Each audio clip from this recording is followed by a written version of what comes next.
तो हेलो बच्चों, कैसे हैं आप सभी। उम्मीद करते हैं आप सभी अच्छे होंगे और मैं आपका विनायक भैया स्वागत करता हूं एक बार फिर से यूनिमॉन्क्स के इस चैनल पे। तो आप में से काफी सारे बच्चों के डाउट्स आ रहे थे कि सर जो सीयूटी पीजी का जो एग्जाम होने वाला है क्या उसमें पार्ट ए हट चुका है। तो अगर हम बात करें उसी सभी डाउट्स के बारे में बात करने वाले, क्या हमें पार्ट ए पढ़ना है या नहीं पढ़ना है, ये सभी डाउट्स आपके जो आ रहे थे उस पर हम बात करेंगे आज की इस वीडियो में। ठीक है, तो बेसिकली हमने जो आपकी जो भी सभी चीजें बात करेंगे बिल्कुल सॉलिड बात करेंगे, बिल्कुल ऑफिशियल बात करेंगे। ठीक है, सबसे पहले हमने क्या किया, हमने आपकी सीयूटी जो ऑफिशियल पीजी की वेबसाइट है हमने वहां से किया, जो प्रोस्पेक्टर इन्होंने इन्फॉर्मेशन बुलेटिन डाउनलोड मतलब अपलोड की थी उसको हमने डाउनलोड किया है। और अब जा चले जाएंगे पेज नंबर 11 पे। ठीक है, पेज नंबर 11 पे हम चले जाएंगे, वहां पे आपको जो स्ट्रक्चर ऑफ क्वेश्चन पेपर, ठीक है, स्ट्रक्चर ऑफ क्वेश्चन पेपर जो देखने को मिलेगा वहीं से हम सभी चीजें बात करेंगे। ठीक है, जो भी चीजें बात करेंगे बिल्कुल सॉलिड बात करेंगे, कहीं मतलब ये नहीं कि हमने किसी वेबसाइट से कहीं से और से लेके हमने वो बात कही है।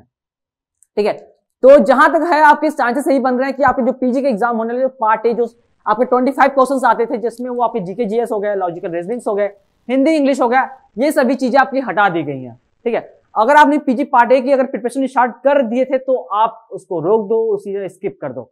अगर नहीं की थी तो आपके लिए बहुत अच्छी बात है, आप अपना सीधा डोमेन जो आपके 75 क्वेश्चन आ रहे हैं उस पर आप फोकस करिए। ठीक है, तो यहाँ पे इन्होंने क्या किया हुआ, जो आपका स्ट्रक्चर था एग्जाम्स का वो इस बार इन्होंने थोड़ा बहुत चेंजेस कर दिया गया है। वो चेंजेस क्या है वो सभी चीजें आज की इस वीडियो में हम पूरा बात करेंगे। ठीक, अगर आगे हम बात करते हैं इसी में तो क्या सभी चीजें मेंशन किया, एक बार इंफॉर्मेशन जो आपकी बुलेटिन निकली है वो आपका जो क्वेश्चन का स्ट्रक्चर है उसको एक बार अच्छे से आप लोग देख लो। ठीक है, तब आपके जो एग्जाम के सारे डाउट्स है वो सभी चीजें यहाँ पे क्लियर हो जाएंगी। ठीक है, सबसे पहला पॉइंट कहता है, क्या कहता है, candidate can choose maximum 4 question paper code. ठीक है, मतलब जो भी कैंडिडेट है, जो भी आप मतलब जो फॉर्म फिलअप कर रहा है वो मैक्सिमम क्या कर सकता है, 4 क्वेश्चन पेपर का कोड सेलेक्ट कर सकता है अपने एग्जाम के पॉइंट ऑफ व्यू से। ठीक है, जो भी यहाँ पे लिस्टेड होंगी। ठीक है, याद रखना आपको 4 क्वेश्चन पेपर के कोड्स सेलेक्ट करने हैं। ठीक है, there would be the general test within the each paper. ठीक है, जो भी होगा आपका जनरल टेस्ट के बेस पे सभी चीजें होंगी। एंड थर्ड पॉइंट पे क्या कहता है, the candidate can choose general paper as subject. तो ये किसके लिए है, ये आपका एलएलबी के लिए आ जाएगा और एमबीए वालों बच्चों के लिए आएगा। ठीक है, जो एलएलबी प्रिपरेशन कर रहे हैं या फिर एमबीए की प्रिपरेशन कर रहे हैं। ठीक है, और फोर्थ नंबर पॉइंट पे क्या कहता है कि आपका जो एग्जाम का वो है, ठीक है, duration of exam would be 105 minute. ठीक है, आपके पास 105 मिनट 105 मिनट आपके पास होंगे।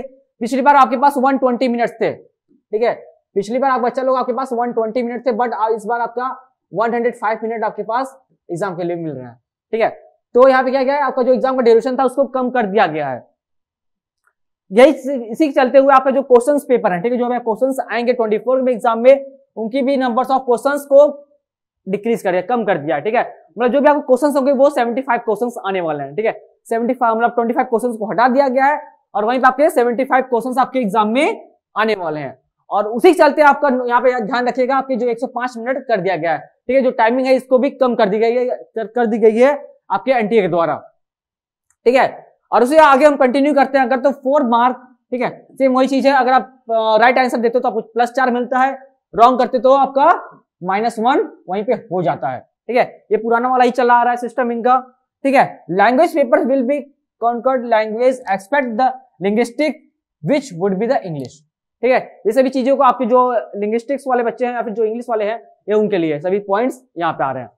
ठीक है, देन आगे 8 पॉइंट पे क्या कहता है, एमटेक और जो हायर साइंस वाले जो स्टूडेंट है, ठीक है, जो साइंस बैकग्राउंड वाले बच्चे हैं या फिर जो एमटेक के लिए पार्टिसिपेट करें सीयूटी पीजी में, उनके लिए क्या है, इंग्लिश है। ठीक है, उनके लिए जो भी सभी चीजें आपकी पूरी इंग्लिश में आने वाली है। ठीक है, तो ये सभी चीजें क्लियर हो गई आपके यहाँ पे। ठीक है, अगर हम आगे बात करते हैं, ठीक है, अगर हम आगे बात करते हैं इसी में, ठीक है, चलो कोई ना, आगे बढ़ते हैं। आचार्य का जो पेपर होगा, ठीक है, आचार्य का जो कुछ कॉलेज होते हैं, बेचू हो गया, ठीक है, हो सकता है और भी कुछ कॉलेज है, मुझे एक्चुअली मतलब बेचू को पता है कि आचार्य मतलब वहां पे होता है। देन अगर कोई कॉलेज होगा उसके बारे में हम लोग आगे बात करेंगे। ठीक है, Acharya paper would be the Sanskrit expert Hindu studies, ठीक है, Indian knowledge systems and the Buddha darshan. ठीक है, ये क्लियर हुआ। ठीक है, जो भी आचार्य के लिए पार्टिसिपेट कर रहे हैं या फिर हिंदू स्टडीज के लिए पार्टिसिपेट कर रहे हैं या फिर इंडियन नॉलेज सिस्टम या फिर बुद्ध दर्शन के लिए कर रहे हैं, ये सभी गाइडलाइंस उनके लिए आई है। ह्यूमैनिटीज, साइंस एंड कॉमर्स का जो पेपर होगा वो बाइलैंग्युअल होगा। ठीक है, मतलब हिंदी और इंग्लिश में दोनों में वो पेपर्स आपके आने वाले हैं। जो भी ह्यूमैनिटीज का होगा, साइंस का होगा, या फिर कॉमन पेपर जो होगा, ठीक है। कॉमन चीज वही है आपका एमबीए का और एलएलबी का, ठीक है।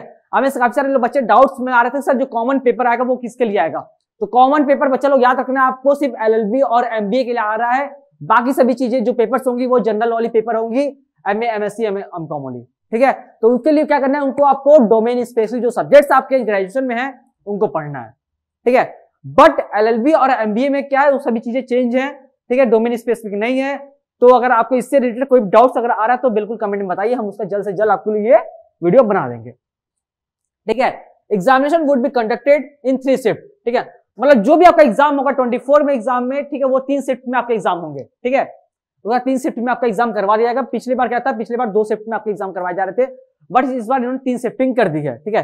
जाहिर सी बात है इन्होंने टाइम का ड्यूरेशन कम कर दिया तो आपका जो शिफ्ट है वो भी बढ़ा दिया है, ठीक है। बट जो आपका एग्जाम होगा, आपका एग्जाम तो एक ही शिफ्ट में होने वाला है, तो उसका आपको कोई दिक्कत नहीं है।